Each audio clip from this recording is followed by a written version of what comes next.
Good afternoon, Governor and distinguished guests.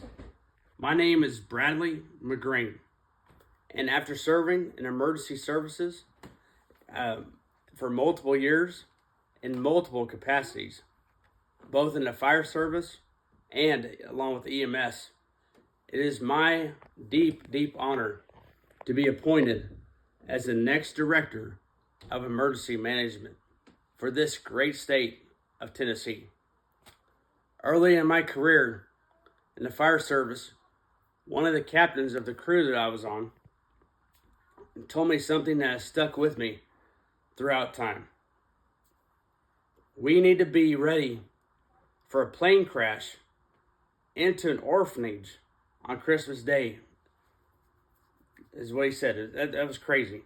That being said, the officer did not tell me that to specifically say we need to be ready for that specific incident. But in actuality, be ready for anything at any time. When talking about emergency management, specifically, anyone who has spent any time at all in emergency services has been a part of the good, the bad, and the ugly when it comes to emergency management. The reason I am here today and this afternoon is to forecast what can be done in the next 4 to 5 years when it comes to the effectiveness of emergency management. To start with, like any good presentation, we should see where we have been to figure out where we are going when it comes to the element of emergency management. In the article entitled "The Evolution of Public Health Emergency Management as a Field of Practice," Dr. Dale Rose and his associates write the following. Early forerunners to the field of emergency management were characterized by a mix of efforts such as volunteer disaster relief services, enhancing fire code safety, improving actuarial assessments of insurable risks, and civil defense. From humble beginnings of 3 different organizations coming together, the world of emergency management has evolved and adapted over time. It is a strange thing to think about, but the events of September 11th, 2001 forever changed the landscape of emergency management in many regards. It's hard to believe that there are people walking around who were born after September 11th, 2001 and or have no clue about the events that transpired that day. However, I digress. Okay? A post 9/11 world brought about such things as the national adoption of the NIMS protocols, not to mention the rise of such things as congressional funding for programs to help citizens prepare for other tragic events. As we can see, within a relatively short period of time, emergency management has gone from something small in scale to something now that is a national standard. The next 4 to 5 years should be very interesting when it comes to different training and professional development opportunities.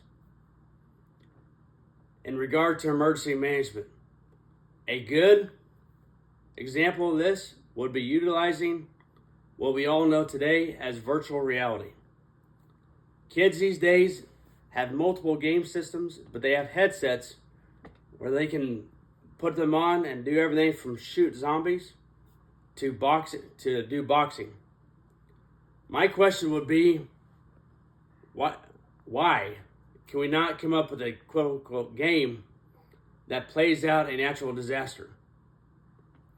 The player would need to manage the scenario in the best of their ability.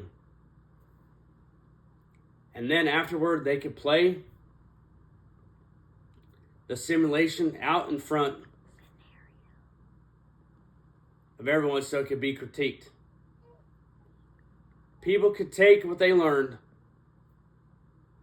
and apply it to a real life scenario. This could be done in a controlled environment that would be safe for the emergency service personnel and would not incur large cost to the training budget, as only one person would be utilized during the training session at a time.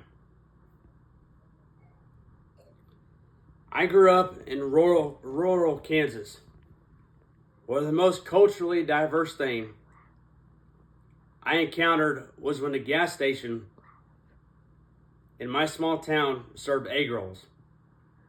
Okay? So, with that in mind, I was not immersed in different cultures until I joined the military. It was then that I had to learn to interact with different cultures and to play nice with people maybe I didn't agree with. A prime example of that was when I deployed to Afghanistan in 2010-11 in support of Operation Enduring Freedom. The Afghani Muslim culture believes that if you wash your feet, you're considered clean. So multiple times there were awkward situations where I'd be brushing my teeth and an Afghanistan interpreter would be standing beside me and washing his feet in the sink beside me. Disgusting. It was a very, very strange situation that occurred more than once.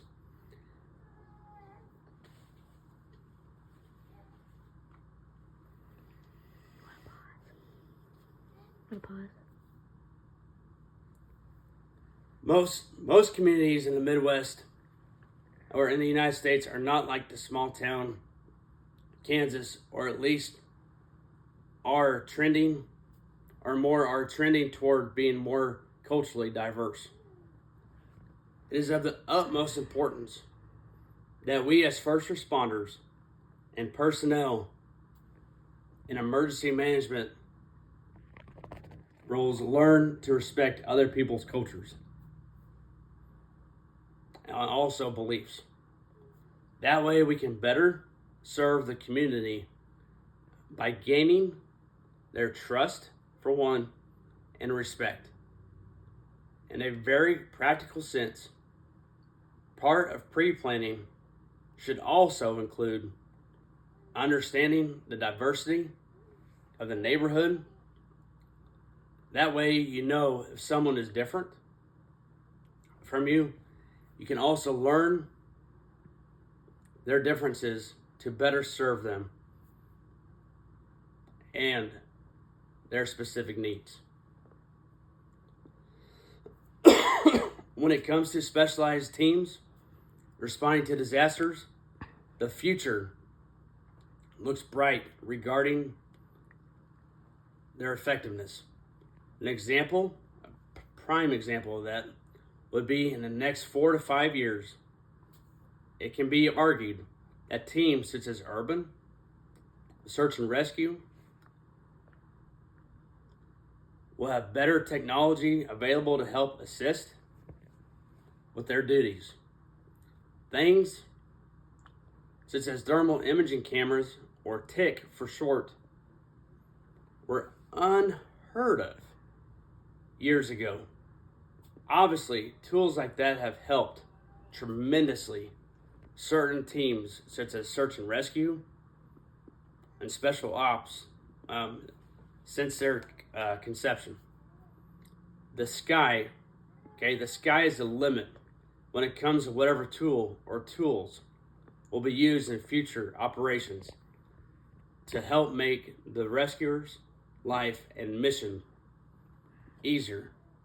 Additionally, specialized teams, such people who come in to help with the debrief post-incident, can now come in and help the responder better due to research and training that have occurred in regards to debrief properly and PTSD throughout the years. Emergency management effectiveness during emergencies, will most likely be trending up if the trends continue like they have been. As previously mentioned,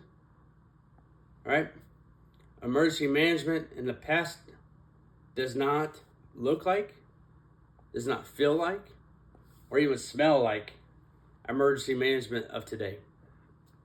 I think we can all agree with that. And hopefully not that of the future. We should be excited to see what's up in front of us. Think of it this way. Emergency management is like the Detroit Lions, okay?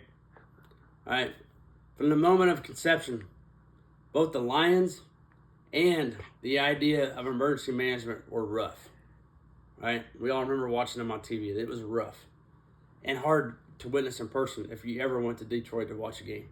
However, through hard years, and many lessons learned, both the Lions and the practice of emergency management are finally champion level caliber.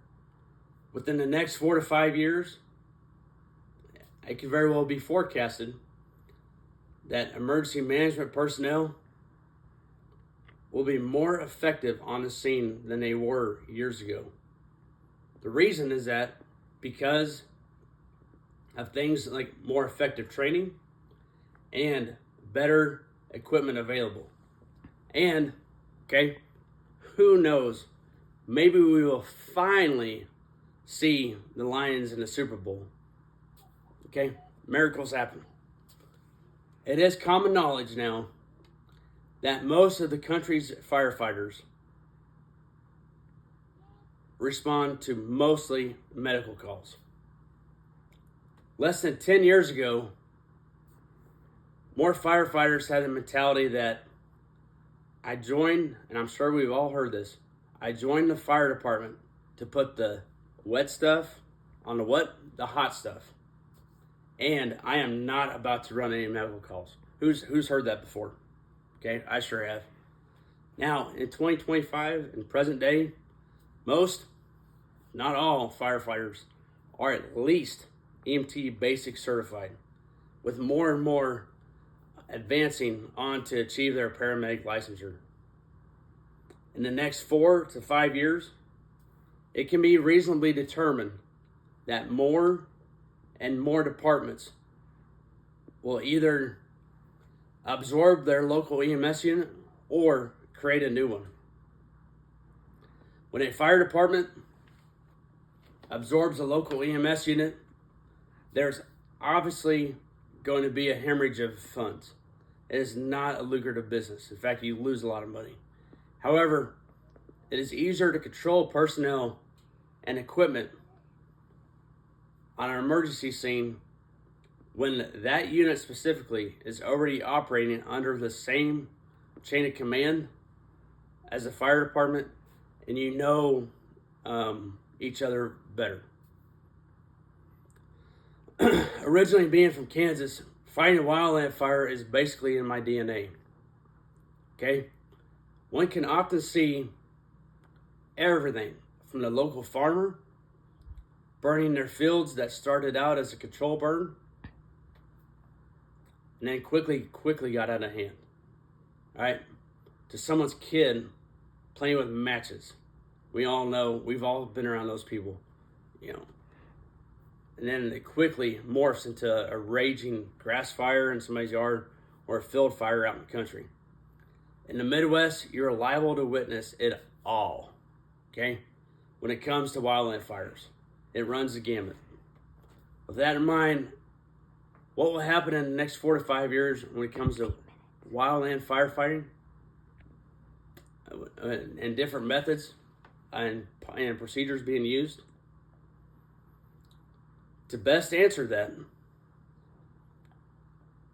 let's assume we live in an area of Tennessee where there is a significant threat to wildland fires, or a likelihood of it happening, such as the Pigeon Forge area in the eastern part of the state. When wildfires occur around Pigeon Forge, they are very, very devastating due to the popularity of the area and the unforgiving nature of the landscape. With the popularity of eastern Tennessee, ever rising for both locals and tourism, structures are being thrown up at a breakneck speed. With that in mind, things like proper land conservation techniques that we've all known are being overlooked. So what does that lead to? Therefore, it can be forecasted, obviously, in the next 4 to 5 years that the threat of wildfires will be increasing in that area. Towns around the Pigeon Forge community will have to be well trained in wildland firefighting and protocols to properly help other neighbors and support them in their time of trouble.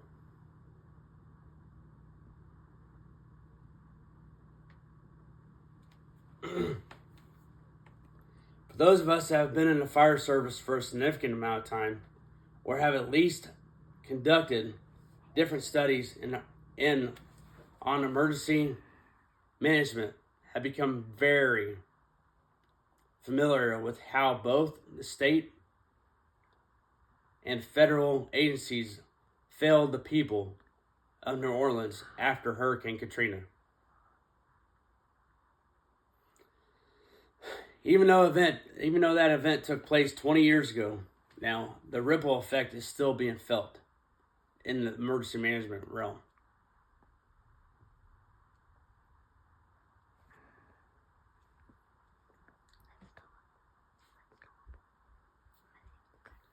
An example of that would be pre-planning areas better to make sure that certain things like proper living conditions are thought of before disaster strikes.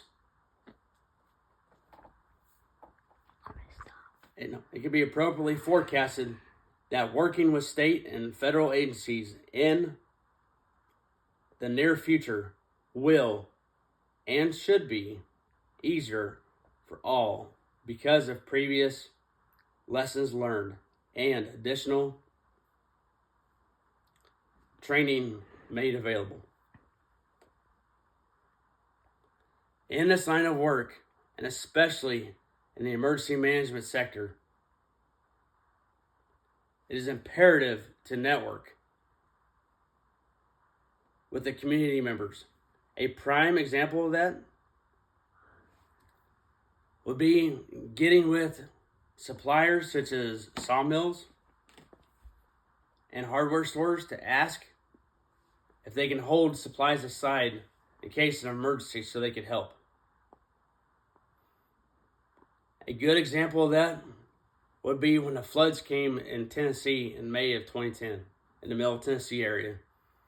What the emergency management offices should have done is got with people ahead of time that had boats and rafts and water rescue equipment to hold stuff aside so they could better serve it. and also Lowe's or local sawmills or anything that would have rescue equipment available. But that obviously didn't happen. Within the next 4 to 5 years, it will be interesting to see what direction EMA directors take their respective agencies and apply the lessons learned from the past. As previously mentioned, it would greatly benefit agencies to apply the lessons learned from disasters from the past, such as the 2010 flood, and advance their teams and community members accordingly. In conclusion, you guys have been thank you for your attention. In conclusion, we can see the future of emergency management looks very bright, to say the least. However, it is up to us as responders, all fire, EMS, police, emergency managers, to learn the ins and outs and to better serve our community in a way that we know how, a better way we know how. Thank you for your attention, and God bless y'all, and God bless America.